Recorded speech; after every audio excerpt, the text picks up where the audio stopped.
V zadnji tekmi sobotnega sporeda v 22. krogu angleške Premier lige zmaga domačega Chelseaja nad Newcastlom.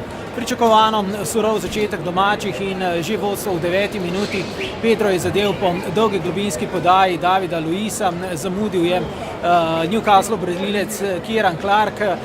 Na to se je stvar odvijala dokaj leno in že se je zdelo, da Chelsea ne bo pokazal tistega, kar zmore, oziroma vrata gostov oziroma nasprotnika ne bo oblegal tako silovito, kot se od Chelsea pričakuje.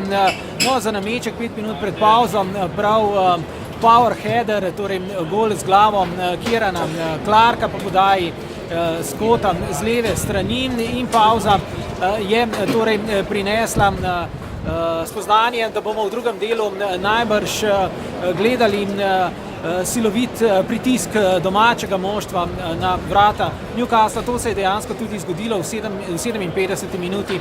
Je Eden Hazard, ki sicer ni imel kaj posebej posrečene tekme, narolal 2-3 sredi polovice Newcasla, podal na levo, tam je žogo sprejel Willian, ki je na tom z desnom zabil čudovit gol.